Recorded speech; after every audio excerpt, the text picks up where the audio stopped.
Таха сүресі. Рахман, әрі аса рахымды Алланың атымен бастаймын.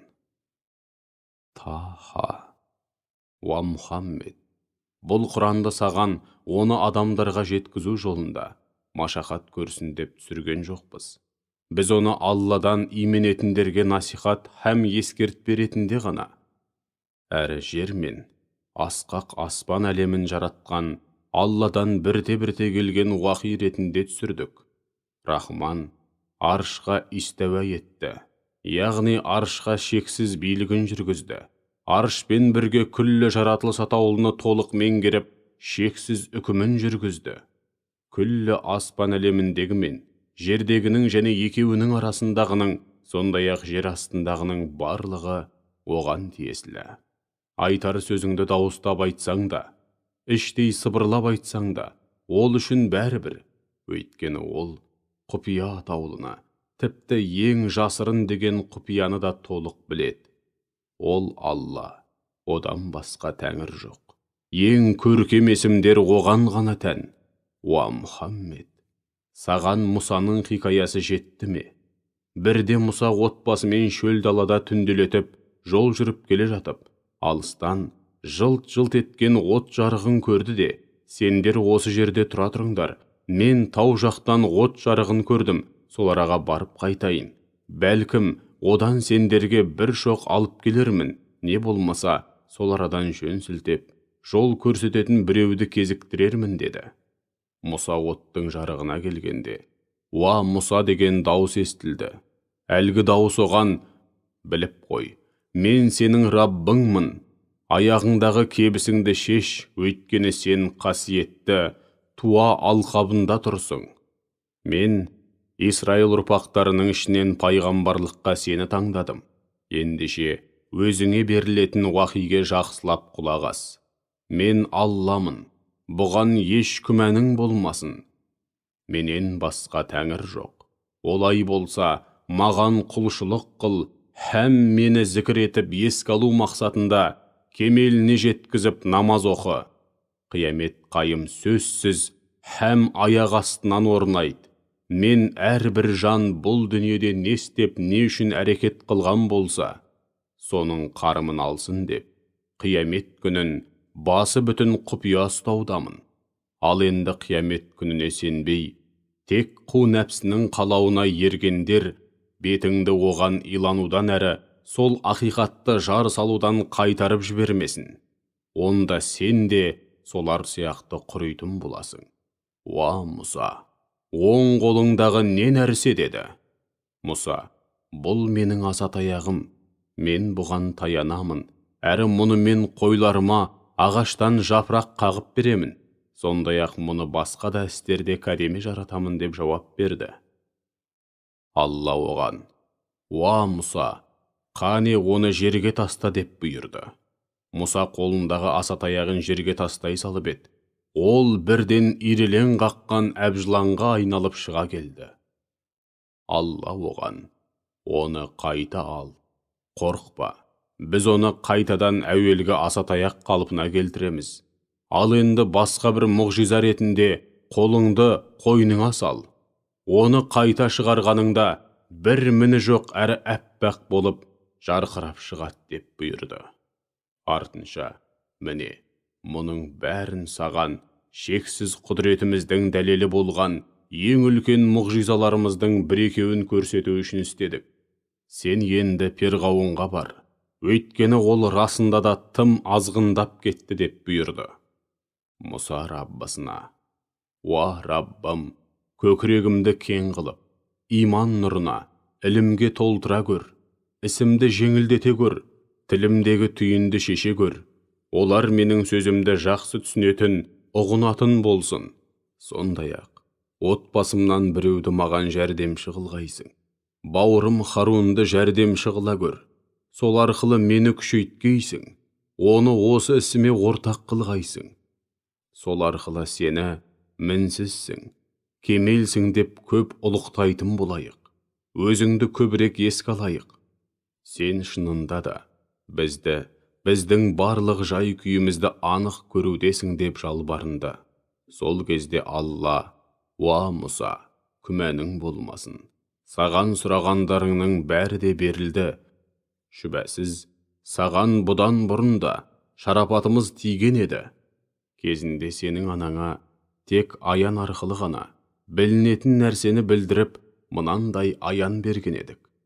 Оны, Мұсаны, сандыққа сал да, суға ағызып жібер. Өзен суы оны жағаға шығарсын.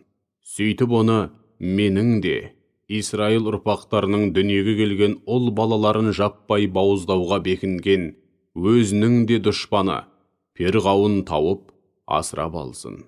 Уа Мұса, мен өз тарапымнан айналаңдағы адамдардың жүрегіне саған деген махаббат пен сүйіншілік сезімін ұялаттым.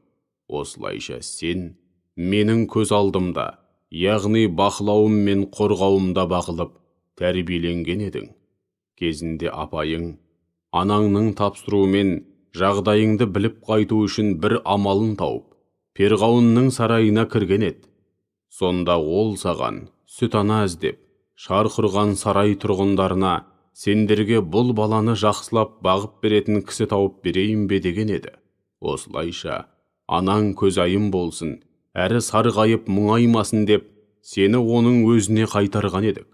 Содан сен ер жетіп, абайсызда бір кісіні өлтіріп қойдың. Біз сені басыңа түскен сол бір істің әлегінен құтқардық.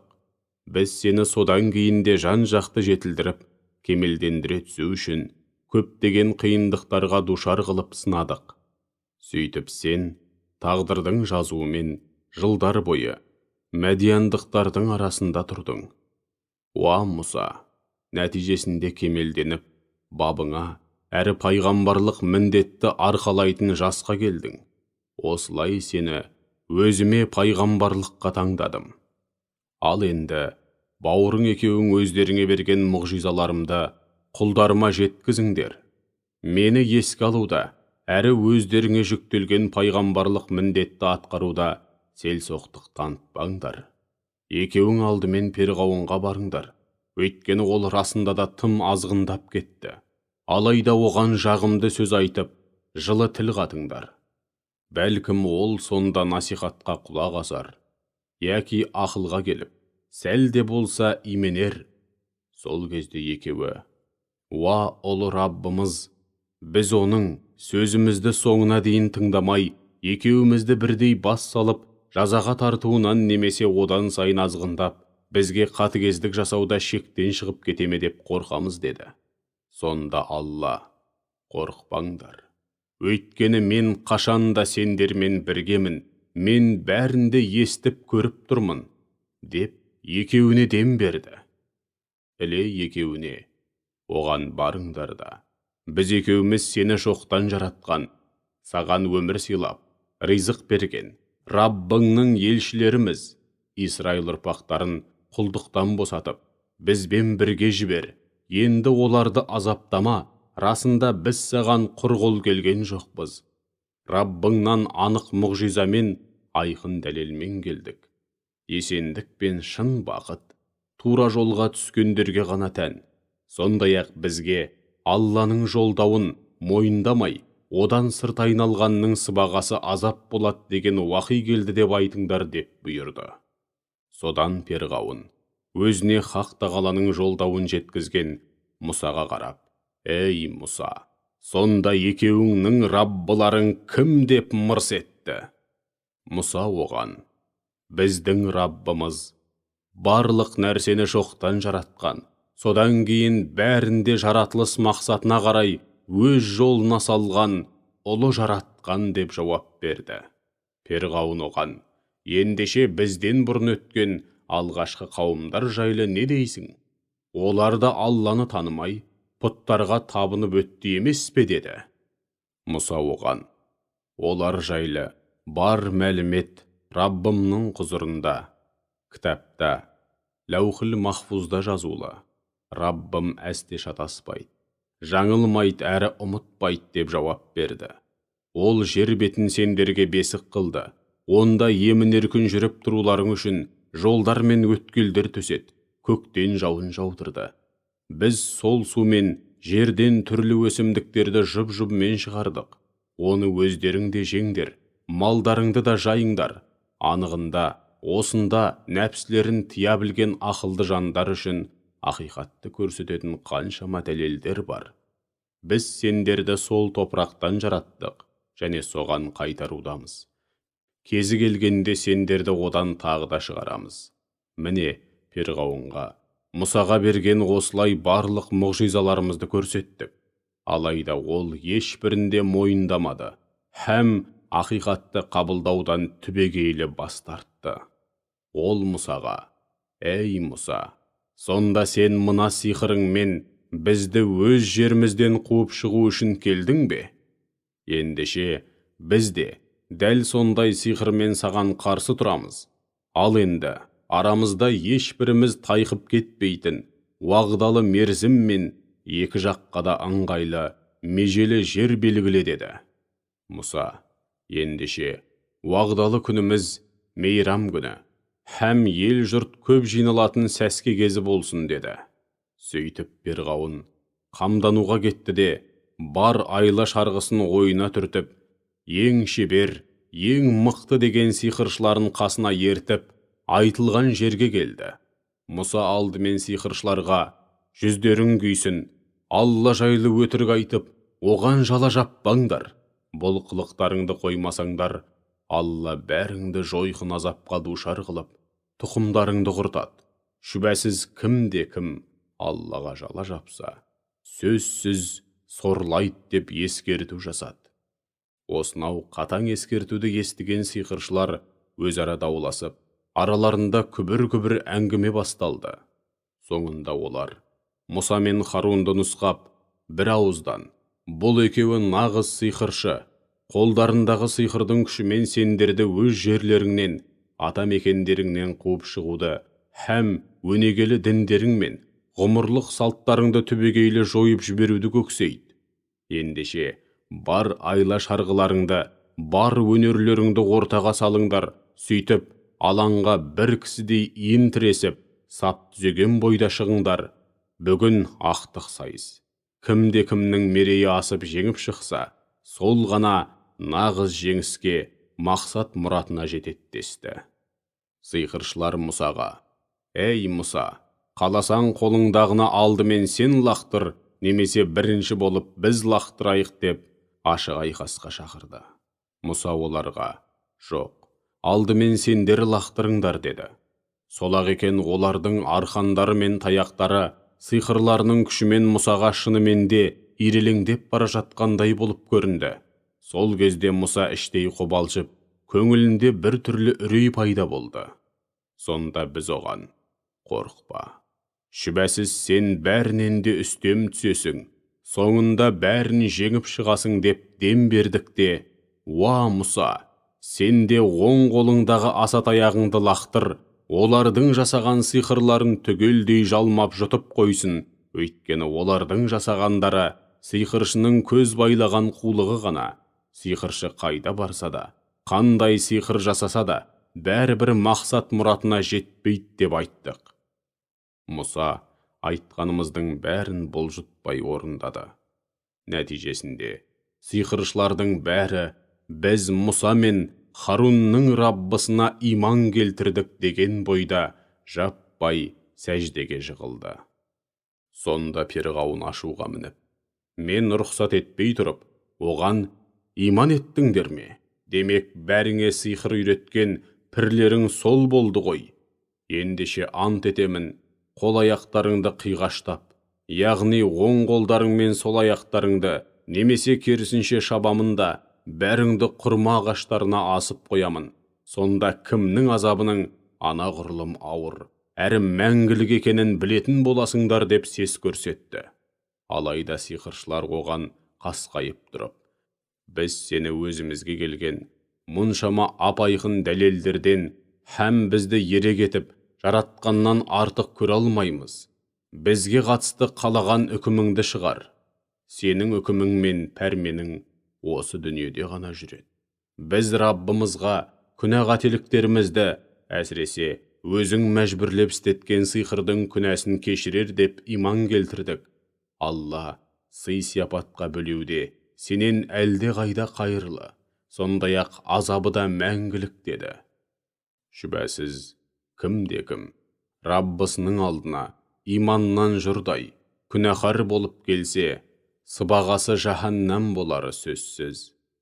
Ол онда азаптан құтылу үшін өле де алмайды, өмір сүре де алмайды. Ал кім оның алдына игі істер істеген мүмін болып келсе, ондай ізгі жандар үшін ең жоғары мәртебелер бар.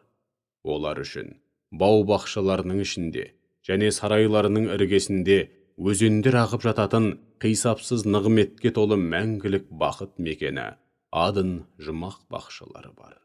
Олар онда мәңгі бақи қалады. Міне, жалған сенімдер мен жамандық атаулыдан арыла білген ізгі жандардың сыбағасы осы.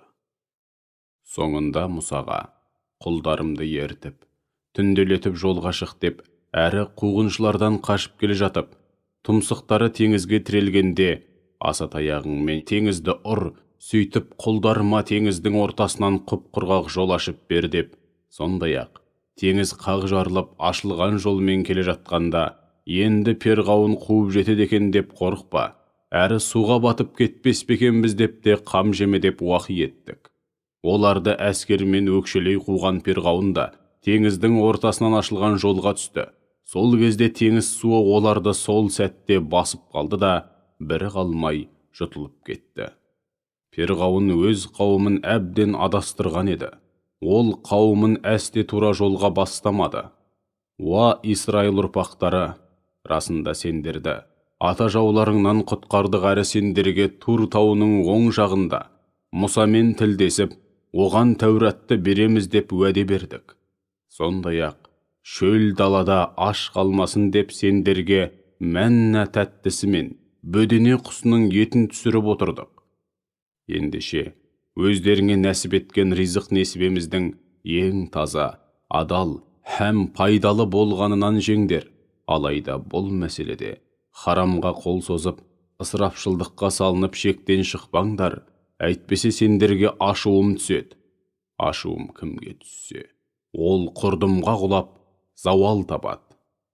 Сонымен қатар, мен күнә қателіктері үшін өкініш білдіріп, тәубеге келген, иман келтіріп, игі істер істеген һәм содан кейін тура жолдан таймай, хақ жолда табандылық танытқан әрбір жан үшін өте кешірімдімін. Мұса уәде бойынша Тәуратты алу үшін Тур тауына келгенде, Алла одан: «Уа Мұса, бұл жерге қауымыңнан бұрын асығып келгеніңнің себебі не?» деп сұрады. Сонда Мұса: «Олар менің ізімнен қалмай соңымнан келе жатыр. Ал мен болсам, уа Раббым, өзіңді разы ету үшін өзіңмен қауышуға асығып келдім» деп жауап берді. Алла оған: «Алайда біліп қой, біз сен кеткеннен кейін қауымыңды көкіректеріндегі иманы әлсіз болғандықтан сынаған едік. Ақырында Сәмири оларды тура жолдан тайдырып жіберді» деді. Мұса өте ашулы һәм ренжіген қалпында қауымына қайта оралды да: «Уа қауымым, Раббым сендерге екі дүниеде де бақытты болуларың үшін Тәуратты беремін һәм айналасы берекеге толы қасиетті мекенге орналастырамын деп сондай бір керемет уәде бермеді ме? Маған берген уәделеріңнен таятындай сендерді қалдырып кеткеніме соншама көп уақыт өтті ме? Жоқ әлде Раббыларыңның ашуы тас төбелеріңнен түсуін қаладыңдар ма?» деді. Қауымы оған: «Біз саған берген уәдемізден өздігімізден тайған жоқпыз. Алайда бізде сол бір қауымнан, мысырлықтардан қалған және бізге жүк болған әшекей бұйымдары бар болатын. Біз оларды лақтырып тастадық. Сәмири оларды жинап алып, балқытып мүсін құю үшін отқа тастады. Содан Сәмири әлгі әшекей бұйымдарды отқа салып балқытып, одан ел жұртқа арнап мөңіреген дыбыс шығаратын бұзаудың мүсінін құйып шықты да, өзі сияқты адасқандармен бірге: «Әсілі сендердің құдайларың осы, Мұсаның да құдайы осы, алайда ол өз құдайын ұмытып басқа құдай іздеп кетті» деп елді азғырды. Сонда олар әлгі мүсіннің өздеріне бір ауыз тіл қата алмайтынын, сондай-ақ өздеріне зиян да, пайда да тигізе алмайтынын, яғни бастарына төнген жамандықтың бетін қайтаруға да, өздеріне қандай да бір пайда келтіруге де шамасы келмейтінін көрмей ме? Анығында Харун осыған дейін оларды: «Уа халқым, сендер бұл мүсін арқылы сыналдыңдар, еш күмәндарың болмасын, сендердің Раббыларың Рахман, ендеше маған еріңдер, әміріме мойынсұныңдар» деп ескерткен еді. Сонда қауымы: «Біз Мұса қайтып оралғанша оған табынуымызды қоймаймыз» деп жауап берді. Мұса келе салысымен бауыры мен қауымы арасында болған оқиғадан бейхабар болғандықтан бауырына: «Уа Харун, олардың адасқанын көргенде саған не бөгет болды? Неліктен менің жолыммен жүрмедің? Жоқ әлде менің әміріме қарсы келгенің бе?» деп зекіді. Сонда Харун: «Уа анамның ұлы, садаған кетейін, сақалым мен шашыма жабыспа. Бұлар мені адам құрлы көрмеді, тіпті өлтірмекші де болды. Сондықтан да оларға қарсы нақты бір шара қолданбадым. Өйткені маған Исраил ұрпақтарының арасына жік салдың, сөзімді тыңдамадың деуіңнен қорықтым» деді. Содан кейін Мұса Сәмириге қарап: «Ей Сәмири, мұның не? Саған не көрінді?» деді. Сәмири оған: «Мен олар көре алмаған нәрсені байқадым. Саған келген елшінің Жәбірейілдің басқан ізінен бір уыс топырақ алып, оны отта балқыған әшекей бұйымдарының үстіне шаштым. Нәпсім маған солай істеуді кереметтей, яғни жағымды іс етіп көрсетті» деді. Сонда Мұса оған: «Бұл жерден қараңды батыр. Сен бұдан бұлай жолыққан адамның бәріне ауруы жұғатын болғандықтан, маған жолама деп жан баласын жаныңа жуытпай, жабайы адам ұқсап, жападан жалғыз өмір сүретін боласың. Сондай-ақ, күні келгенде сен үшін қашып құтыла алмайтын тағы да бір жаза бар. Ал енді, алдында бас иіп, табынып келген құдайыңа қара. Біз оны өртеп, күлін теңізге шашамыз» деді. Содан кейін қауымына қарап: «Уа қауымым, сендердің құдайларың жалғыз Алла, одан басқа құдай жоқ. Ол шексіз ілімі мен барлық нәрсені толық қамтыған» деді. «Уа Мұхаммед, міне осылайша өзіңе бұрын болған маңызды оқиғалардың бір қатарын баяндаудамыз. Расында саған өз тарапымыздан ескерту, дұрыс жолға бағыттау, ілім, сенім, құлшылық, көркем мінез және тағы сол сияқты маңызды мәселелерді қамтыған кітап бердік. Кімде-кім одан сырт айналса, еш шүбәсіз қиямет күні өте ауыр күні арқалайды да сол күйі тозаққа кіреді. Олар сол ауыр азапты мәңгі бақи тартады. Бұл қиямет күні оларға артылатын қандай жаман жүк десеңші. Біз Сур, Исрафил періштенің сырнайы үрленетін күні күнәға белшесінен батқан кәпірлерді қатты қорыққаннан, көздері көкпеңбек болып көгерген, жүздері тым қарайған күйде Ғарасат майданына жинаймыз. Сондай алапат жағдайда олар өзара көпірлесіп бір-біріне: «Дүниеде ары кетсе, 10 күндей-ақ тұрдыңдар» деседі. Біз олардың бір-біріне не айтатынын, өзара не сөйлесетінін өте жақсы білеміз. Сонда араларындағы ең жөндем, ең біліктілері оларға: «Жоқ, бәлкім, бір-ақ күн тұрған шығарсыңдар» дейді. «Уа Мұхаммед, олар сенен таулар жайлы, яғни қиямет күні таулар нендей күйде болады деп сұрайды. Оларға: Раббым ол күні таулардың күл-талқанын шығарып, күлін көкке ұшырады. Сөйтіп жер бетін немесе таулардың орнын теп-тегіс қу тақырға айналдырады. Осы кезде жер бетінен ой шұқыр да, төбешікте көре алмайсың» деп айтты. Ол күні адамдардың барлығы еш қайдада бұлтара алмай, өздерін Ғарасат майданына шақырған Хақ Тағаланың жаршысының соңынан тура еретін болады. Әрі дауыс атаулының бәрі Рахманның айбатынан қорыққаннан қарлығып өшеді де, сыбырдан басқа еш нәрсе ести алмайсың. Сондай-ақ ол күні Рахманның өзі шапағат етуге рұқсат беріп, сөзіне разы болған жандардан өзгелердің шапағаты ешқандай да пайда бермейді. Алла олардың пенделерінің болашағын да, өткенін де толық біледі. Ал олар болса, өздеріндегі шектеулі іліммен оны толық пайымдай да, ұға да алмайды. Барлық жүздер мәңгілік тіршілік иесі, һәм күллі жаратылысты ұстап тұрған Әл-Хайю, Әл-Қайюмның алдында бас июде. Кімде-кім Аллаға өзгелерді серік етіп қосып, ең үлкен зұлымдықты арқалай келсе, міне сол расында да сорлап қалды. Кімде-кім толық иман келтірген мүмін ретінде игі істер істейтін, яки жоқ дегенде Алланың парыз еткен істерін толық орындайтын болса, мұндай жан әділетсіздікке ұшыраудан да, жиған терген сауабының қарымын ала алмай қалудан да, яғни күнәләрінің орынсыз артуынан да, сауаптарының жөн-жосықсыз азайып қалуынан да қорқып қам жемейді. Міне, біз бәлкім адамдар Аллаға аслық қылудан сақтанар, һәм бұл Құран оларға әркез ғибратты сабақ болар деп, оны арабша Құран етіп түсірдік. Онда ескертудің түр-түрін әр алуан жолдармен қайталап келтіріп отырдық.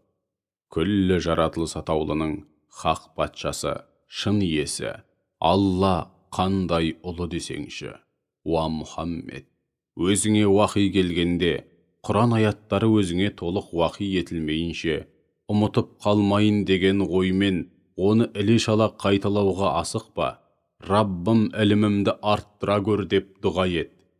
Анығында, бұдан бұрын адамға да, бұл ағаштың жемісін жеме деген пәрмен бердік. Алайда ол пәрменімізді жадынан шығарып алды және біз оның бойынан пәлендей ерік жігер немесе сабырлық таппадық, көре алмадық. Кезінде періштелерге адамның ілімін, ерекше жаратылысын және Алланың өкілі болуға лайықтығын ескеріп, адамға сәжде етіңдер деп бұйырдық. Олар сол мезетте тегіс сәжде етті. Тек ібліс қана сәжде еткісі келмей қасарысып тұрып алды. Сонда біз адамға, уа адам, шүбәсіз мынау саған да, әйеліңе де, қулығына құрық бойламайтын хас дұшпан, сондықтан абайла, екеуіңді бірдей жәннаттан шығарып жібермесін, ондай жағдайда күйбең тіршіліктің жүгін арқалап, сорлап қаласың. Жұмақта сен аш-жалаңаш қалмайсың, сондай-ақ онда мүлдем шөлдемейсің, һәм күннің аптабына да душар болмайсың деп айттық. Содан шайтан оны, уа адам, саған мәңгілік ағашын әрі әсте зауалға ұшырамайтын патшалықты көрсетейін бе деп азғырды. Сөйтіп, екеуі шайтанға алданып, тыйым салынған ағаштың жемісін жегенде, екеуінің абиры һәм барлық пенделік ерекшеліктері көз алдарында ашылды да қалды. Содан екеуі жанталасып, жұмақтағы жапырақтармен тәндерін бүркей бастады. Осылайша адам іблістің сөзіне еремін деп, Раббысына аслық қылып шалыс басты. Алайда, кейін Раббысы оны пайғамбарлыққа лайық көріп, таңдады да, тәубесін қабыл алып, тура жолға салды. Алла адам мен жұбайына, һәм екеуі арқылы, күллі адамзатқа, екеуің де жұмақтан жерге түстіңдер, бәрің де жерге түстіңдер, бұдан бұлай біріңе-бірің дұшпансыңдар. Менен сендерге тура жолды көрсететін пайғамбар, кітап, тағы сол сияқты, келген кезде кімде-кім менің тура жолымды басшылыққа алса, міне сол әсте адаспайды. Және екі дүниеде де бақытсыз боп сорламайды деп айтты. Ал кімде-кім мені еске алудан бас тартып, кітабымнан сырт айналса, оның дүниедегі тіршілігі таршылық пен қиындыққа толы болады. Әрі қиямет күні оны көрсоқыр етіп тірілтіп, махшарға да су қараңғы соқыр күйінде келтіреміз. Сол кезде ол бейбақ: Раббым, мені неліктен көрсоқыр етіп тірілтіп, махшарға су қараңғы күйде келтірдің, мен дүниеде көретін едім ғой деп сұрайды. Сонда Алла оған: солай, саған аяттарымыз келгенде, оларды қалай ұмыт қалдырып, елемеген болсаң, бүгін өзіңде дәл солай ұмыт қалып, мүлде еленбейтін боласың деді. Міне, күпірлік қылуда, һәм күнә істеуде шектен шыққан, әрі Раббыларының аяттарына иман етпегендерді осылай жазалаймыз. Шүбәсіз ахирет азабы, дүние һәм қабір азабына қарағанда, әлде қайда қатты һәм мәңгілік, толассыз. Сонда өздерінен бұрын өткен қаншама нәсілдің көзін жойғандығымыз, олардың, кәпірлердің тура жолға түсуіне сабақ болмады ма? Олар күні бүгінге дейін солардың қираған жұрттарын аралап көріп жүр. Міне осының өзінде нәпсілерін тізгіндей білген парасатты жандар үшін талай ғибрат, қаншама ап-айқын дәлелдер бар. Егер Раббыңның адамдар мен қауымдарға қатысты бұрын соңды берген сөзі, кесімді үкімі һәм алдын ала беріліп қойған кесімді мерзімі болмағанда, олар да бұрынғы қауымдардың кебін киіп, әлде қашан азапқа ұшырайтын еді. Уа Мұхаммед, ендеше олардың айтқанына барынша сабыр ет, күн шықпай, әрі ұясына батпай тұрып, Раббыңның кемел әрі мінсіз екенін айтып жар сал. Оған мақтап айтып, намаз оқы. Сондай-ақ түннің кей уақыттарында және күндіздің алғашқы әрі соңғы жартысында Раббыңның кемшілік атаулыдан пәк әрі мінсіз екенін жар салып құлшылық ет. Сонда Алланың өзіңді разы ететін нығметтеріне бөленіп, көңілің хош болып, жаның жай табады. Ол кәпірлердің бір бөлігіне, оларды сынау үшін берген дүниедегі тіршіліктің жылтыраған сән салтанатына қызығып көзіңді сүзбе. Раббыңның өзіңе нәсіп еткен нығметі мен ақиретте беретін ризық несібесі әлде қайда қайырлы, һәм баянды, мәңгілік болмақ. Отбасыңа және үмбетіңе намаз оқуды бұйыр, әрі өзіңде намаз оқуда табандылық таныт. Біз сенен ризық сұрамаймыз, керісінше, сенің ризық несібеңді біз берудеміз. Ең жақсы нәтиже, нағыз жетістік пен шын бақыт, құлшылықтың мәйегі болған тақуалықта. Мүшіріктер, оның пайғамбар екендігі рас болса, бізге Раббысынан бір мұғжиза әкеліп көрсетпей ме деседі. Оларға көктен түскен алғашқы кітаптарда орын алған, ақиқаттарды толық қамтыған және өздері сияқты пайғамбарларынан мұғжиза көрсетуді талап еткен қауымдардың басына келгендерді баяндайтын ап-айқын дәлелдің, Құранның келгені жетпей ме?